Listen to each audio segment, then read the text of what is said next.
E Helena Belova e Riri Williams têm muito em comum. Ambas surgiram depois de Ultimato, substituindo dois dos Vingadores originais que se sacrificaram para deter Thanos.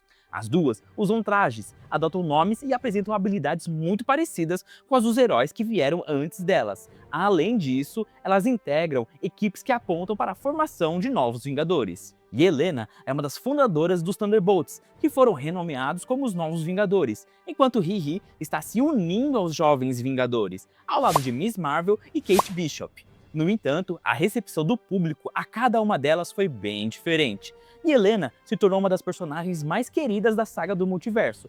Quase todos os fãs concordam que ela é uma substituta à altura de Natasha como a nova Viúva Negra do MCU. E sejamos honestos, todo mundo quer um abraço da Florence Pugh. Por outro lado, Coração de Ferro não caiu nas graças do público. Desde sua estreia em Wakanda para Sempre, Riri tem enfrentado muita resistência. O primeiro trailer de sua série foi duramente criticado, e pouca gente parece disposta a vê-la carregando o legado do Homem de Ferro. Mas por quê? Existem 5 motivos que explicam isso. O primeiro é a entrada triunfal! Quando um personagem muito amado é substituído por outro que surge do nada, a introdução precisa ser impecável. As pessoas geralmente não dão uma segunda chance para quem está assumindo o lugar do seu herói favorito. Por isso, a primeira impressão precisa ser perfeita. E foi exatamente isso que aconteceu com Helena. Sua estreia aconteceu em 2021 no filme Viúva Negra, e a construção de sua personagem foi muito bem feita.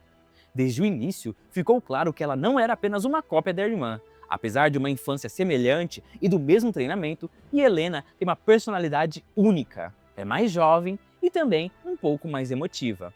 Ela quer consertar os laços com a família, mesmo após tantos traumas. É mais aberta sobre seus sentimentos e busca compensar tudo de ruim que já fez, embora não saiba como. Isso a torna interessante, e fazer sua apresentação justamente em um filme da Viúva Negra foi uma jogada genial. Ela apareceu ao lado de Natasha, permitindo essa passagem com a personagem original ainda viva. Claro que Natasha não chegou a dar a sua bênção oficial no filme, já que Viúva Negra se passa logo após Guerra Civil. Naquele momento, ela ainda não pensava em deixar de ser heroína e nem imaginava o sacrifício que faria em Ultimato.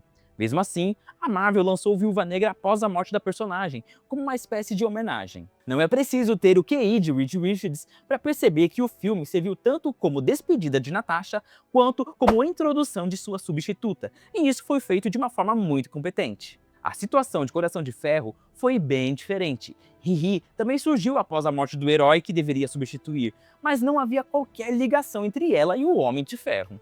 Ela era apenas uma personagem secundária em Wakanda para Sempre, cuja principal função era fornecer um motivo para o conflito entre Wakanda e Atlântida. Dominique Thorne não teve uma atuação ruim, mas seu tempo de tela foi bem menor que a de Helena. E quase não conhecemos a essência da personagem. Tudo o que sabemos é que ela é super inteligente e, por algum motivo, quer construir uma armadura parecida com a do Homem de Ferro. E não há problema em introduzir novos personagens dentro de projetos de outros heróis. Se Riri tivesse estreado em sua própria série, talvez ninguém tivesse assistido, já que ela ainda era desconhecida. O problema é que, como uma personagem secundária, ela teve pouquíssimo desenvolvimento. E comparar Riri com Tony Stark é quase uma piada. Tony foi o personagem mais desenvolvido de toda a saga do infinito. Então, não é surpresa que o público não tenha se importado com Riri, porque ainda não tivemos tempo de nos importar com ela. Talvez a série dela conserte isso, mas pode ser tarde demais. Sua estreia não foi forte o suficiente. O segundo fator que determina o sucesso ou o fracasso de uma substituição é justamente a conexão com o personagem original. É muito mais fácil aceitar um sucessor quando há um vínculo real entre eles. Ninguém reclamou quando Dick Grayson se tornou Batman temporariamente nos quadrinhos de Grant Morrison, porque havia uma conexão de pai e filho com Bruce. No caso de Helena, a situação é parecida. Ela é a irmã de Natasha, a Viúva Negra original.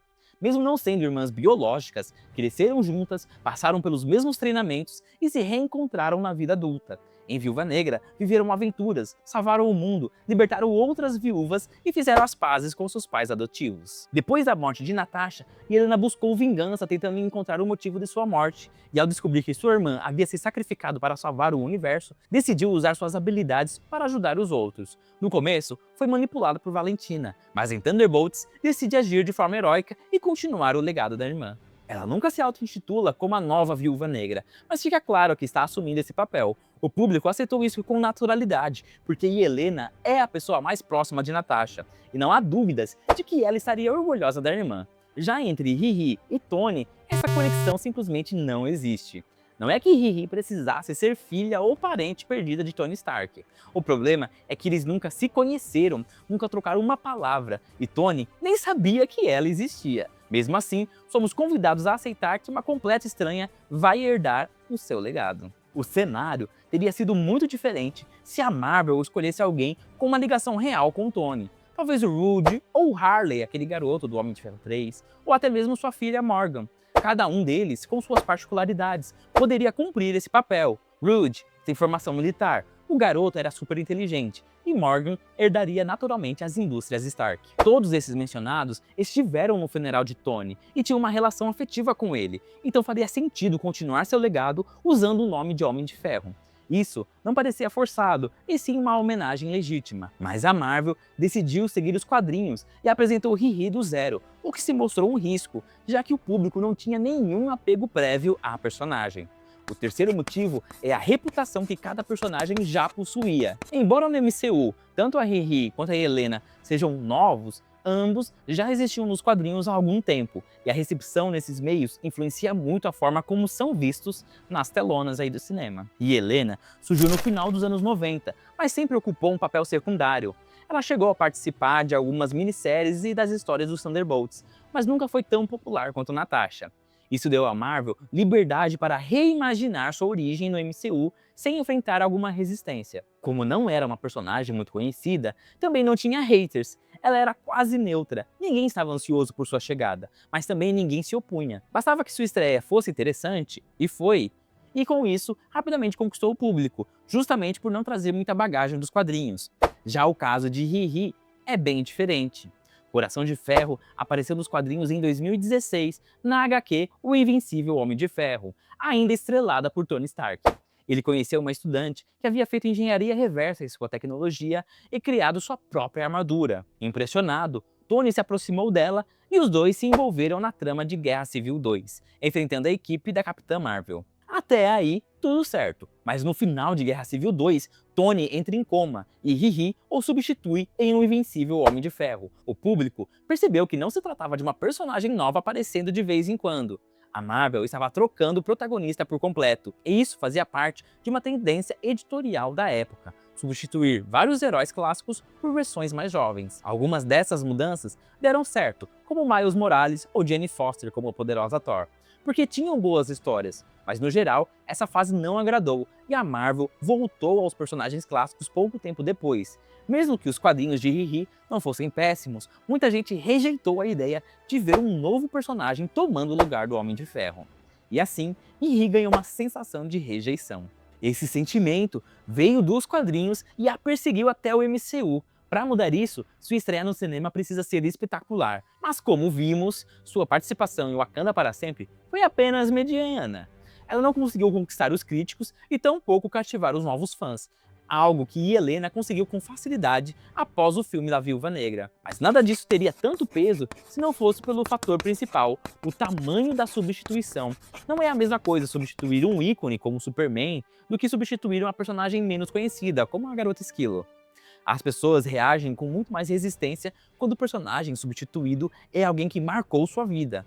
E aí, basta lembrar do caos quando anunciaram que o Henry Cavill não seria mais o Superman. E isso nem envolvia um novo personagem, apenas uma reformulação. Imagina se fosse Jonathan Kent assumindo de vez. E por mais doloroso que seja admitir, o Homem de Ferro é infinitamente mais popular que a Viúva Negra. Ambos foram fundadores dos Vingadores, mas Tony foi o primeiro a ter uma trilogia própria. Seus filmes arrecadaram mais de 2 bilhões de dólares. Ele foi a peça-chave em todos os crossovers da saga do infinito e literalmente abriu e encerrou essa fase do MCU. O Homem de Ferro de Robert Downey Jr. se tornou um ícone cultural, listado ao lado de gigantes como Homem-Aranha, Superman e Batman. Nos últimos 17 anos, essa versão do personagem foi uma das mais icônicas da ficção. Até uma simples reformulação de Robert Downey Jr. seria difícil, porque o público se apegou profundamente à sua interpretação, como também aconteceu com o Hugh Jackman. Inclusive, após tantos rumores, Tom Cruise revelou que jamais considerou o papel, pois respeitava o legado deixado por Robert e achava que ninguém poderia ser aquele personagem. Claro que não precisamos ser extremos, não acho que um personagem deva morrer junto com um ator que o interpretou, e acredito que a Marvel possa sim escalar um novo Tony depois de Guerras Secretas em um leve reboot, mas isso não será fácil, a expectativa é altíssima, e se reformular o ator já seria complicado, apresentar um sucessor é 10 mil vezes pior, especialmente com todos os problemas já citados. Com Natasha, nada disso foi um obstáculo. Ela começou como assistente sexy em Homem de Ferro 2 e participou dos filmes dos Vingadores como coadjuvante. Só ganhou profundidade mesmo em Era de Ultron e Ultimato, a tempo de sua morte causar afeição e impacto. Depois, chegou seu filme solo em 2021 e ela já estava morta. E antes que você reclame, não estou dizendo que a Natasha era irrelevante, longe disso. A questão é que sua popularidade não se compara à de personagens como o Homem de Ferro, Thor, Hulk ou Capitão América. Era muito mais fácil para o público aceitar uma nova Viúva Negra do que um novo Homem de Ferro. Ainda mais quando o próprio filme nos mostra que existem várias viúvas por aí. Natasha foi única, sim, mas outras passaram pelo mesmo treinamento, trauma da Sala Vermelha e coisas parecidas. Já o Homem de Ferro, até agora, só existiu um. A única forma de o público aceitar um sucessor seria se ele estivesse à altura de Tony, e não só em termos de inteligência ou dinheiro. É totalmente plausível que existam pessoas mais inteligentes ou mais ricas que ele no MCU, com capacidade para criar armaduras até melhores. Mas Tony nos conquistou porque a Marvel passou uma saga inteira desenvolvendo e criando laços com a gente.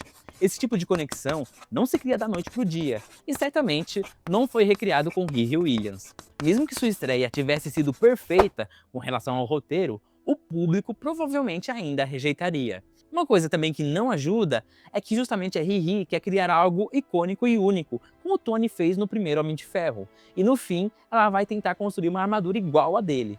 Enquanto isso, Yelena brilhou em Thunderbolts graças a um fator simples. Esse filme abordou o vínculo familiar muito melhor do que todos os crossovers dos Vingadores. E aí, me conta aqui nos comentários sobre o que você acha dessa rejeição do público com a Riri Williams. É um exagero?